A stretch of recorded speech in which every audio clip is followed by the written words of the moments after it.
Good afternoon, everyone, and welcome to RJ's for today's lunch with Monty Coleman. This past weekend, UAPB traveled to Waller, Texas to take on Prairie View A&M at Waller ISD Stadium, with the Panthers defeating the Golden Lions 54-29. This week, the Golden Lions will welcome Southern University to Golden Lion Stadium on Saturday, November 7th, and a 2:30 p.m. start.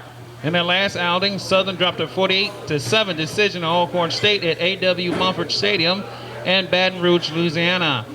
At this time, we ask the players to introduce themselves to the media.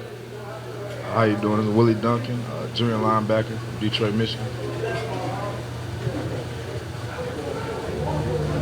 My name is Brandon Duncan, sophomore quarterback from Long Island, New York. All right, at this time, we ask the players to talk about playing Prairie View this past weekend and playing Southern University this week, starting with Mr. Willie Duncan. Playing Prairie View, we came out, fired, hit him in the mouth.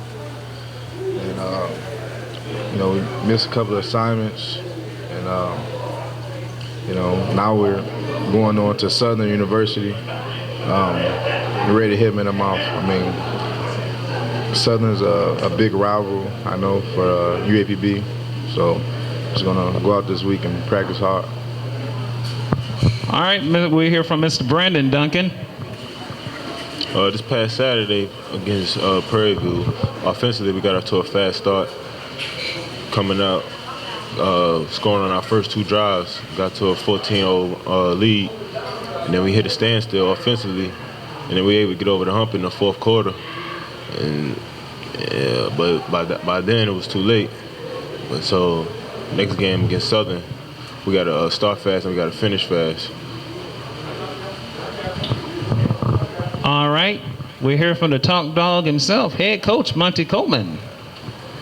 Well, once again, I'd like to thank Ms. Nikki and RJ's for hosting this press conference. It's always a pleasure to be here. We enjoy the food. I guess the guys kind of summed it up as far as what we tried to achieve this past weekend against Prairie View. We felt like going into this football game, I think I mentioned it last week in the press conference, that we felt like we were somewhat matched up, even though their record is a little bit better than ours. We felt matched up with them. We started off fast. One of our major goals every week is to start fast, and we did that. Like Brandon said, the first two possessions by the offense we were able to capitalize on. We got off to a 14-0 start. The defense was playing consistent. Special teams was playing extremely hard. And then all of a sudden we hit a lull. They faked a field goal on us. We had relatively good coverage. Guy made an outstanding catch to get that 7 points. The next drive, we made some mistakes.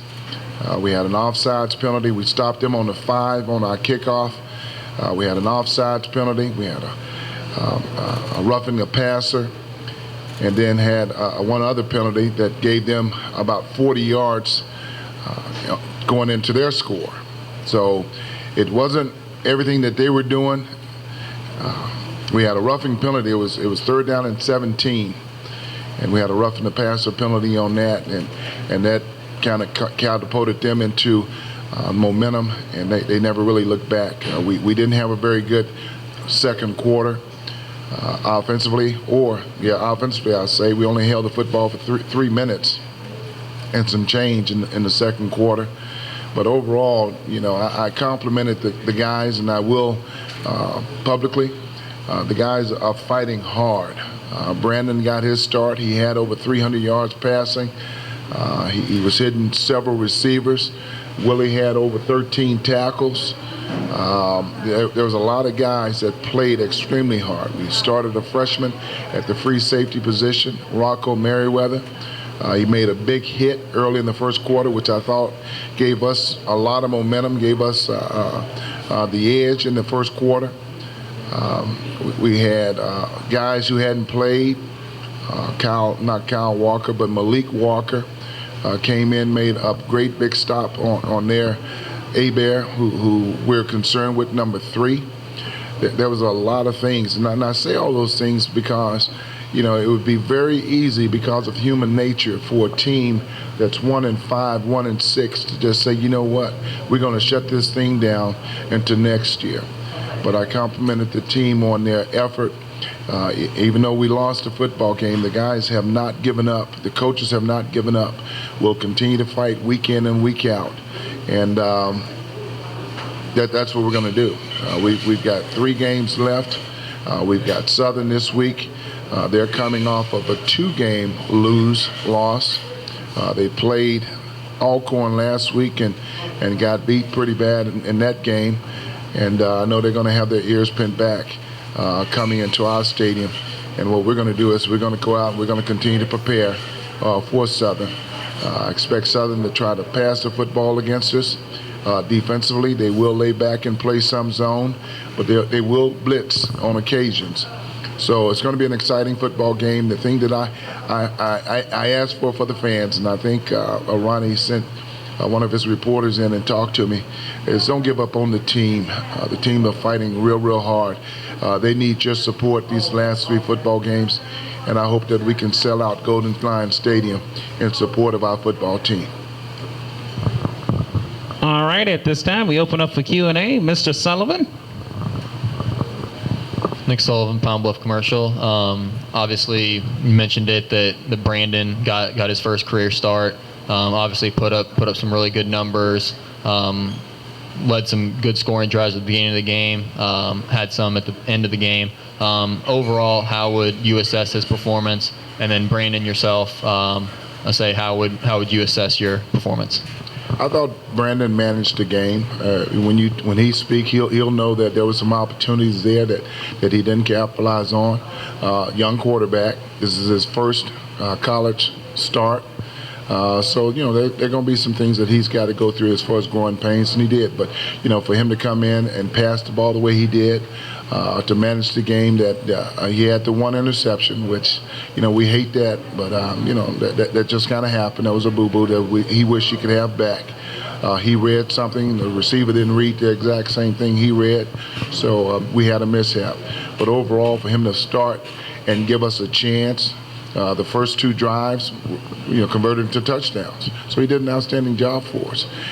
Like I said, at 1-5, 1-6, it's been very easy for him to just lay back and just say, Prairie View's gonna beat us, and we're gonna let them beat us. But the guys fought, and the offense was led by Brandon. So I was real pleased with what the numbers that he was able to put up.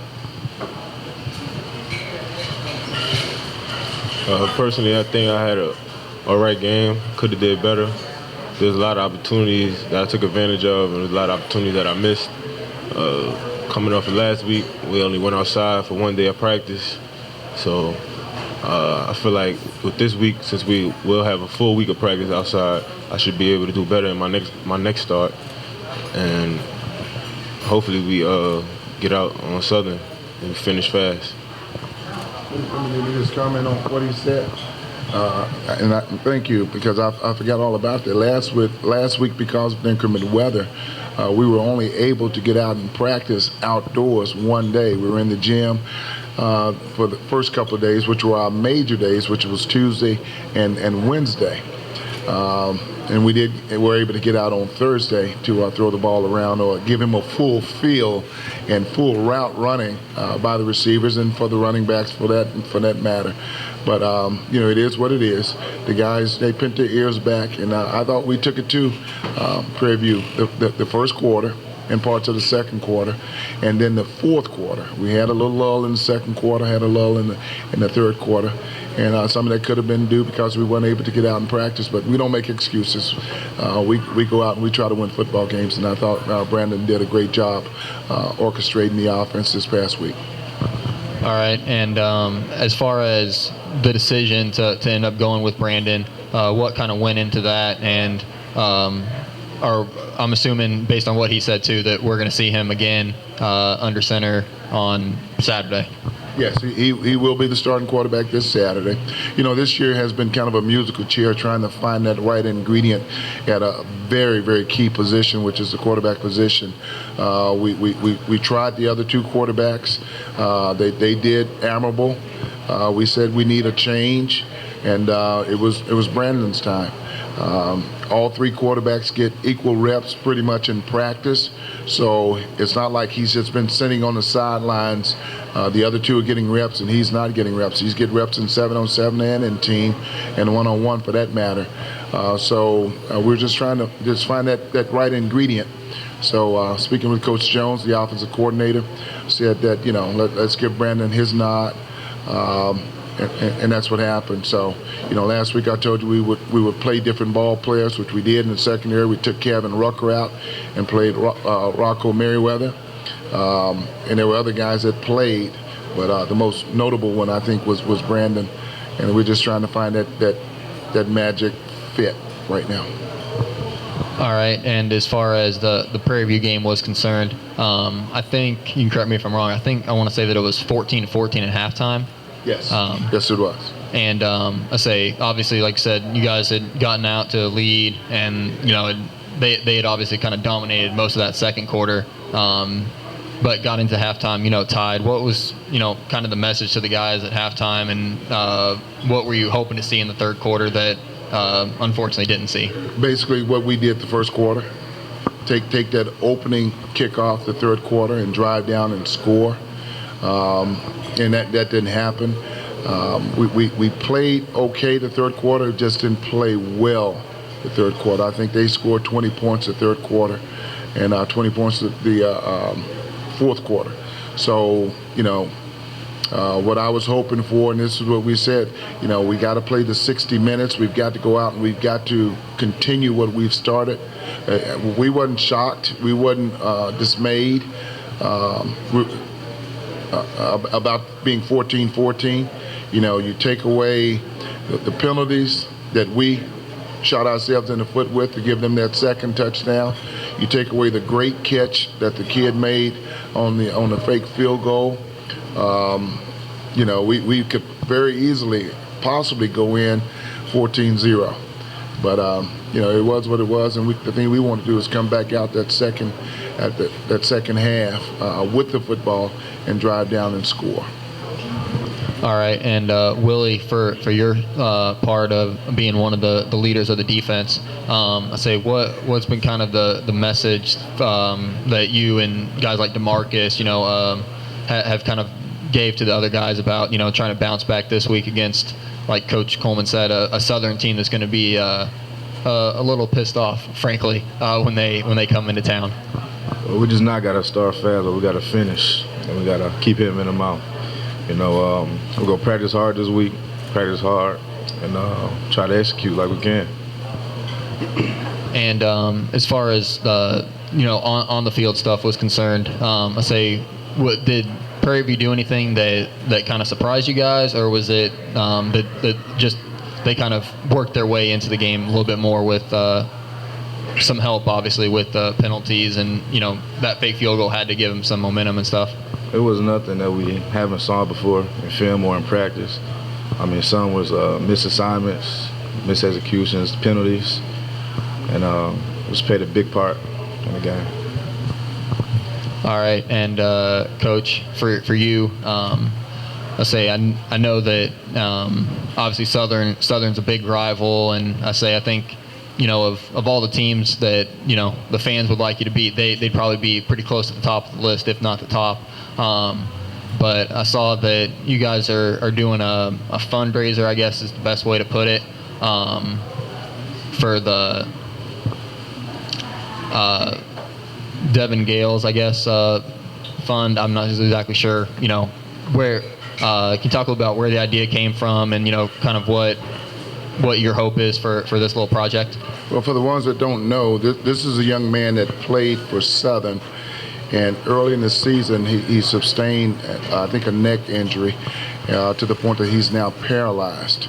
The idea came from, I think, Mr. Hardy. I think the SWAC itself is doing a fundraiser also, but Mr. Hardy and others on campus said that we would like to donate to the Devin Gales Foundation to help his family during these difficult times. because, you know, we're human. We all play the sport, or we coach the sport, or we're around the sport. And if one of our young men, student athletes, would sustain an injury like this, we would want some of the outside entities to also try to help the family. So a great gesture on our part, spearheaded by Mr. Hardy, the athletic director. And what we're doing is we're selling footballs. You've probably seen these for Make-A-Wish Foundation or Children's Hospital, where you sign your name within the blank. And what we're going to do is we're going to give so many of these, 10, 15, 20 of them, to each of our players and ask them to go out and sell these for $1, and then bring all the proceeds back to us, and we'll present Southern's coach, Coach Odom, with the check to the Devin Gills Foundation, either before the game or at halftime. Now, with the footballs, what we're going to do is we're going to post all the signed footballs that people have donated monies from within the locker room, so they'll see that we're trying to just give back to, you know, a fella, Conrad, that's gone down in battle. And, you know, our heart and our prayers go out to him and his family. And we also not only want to just pray for him, but we also want to contribute from a financial standpoint to their family during these difficult times. All right, Coach, thank you very much.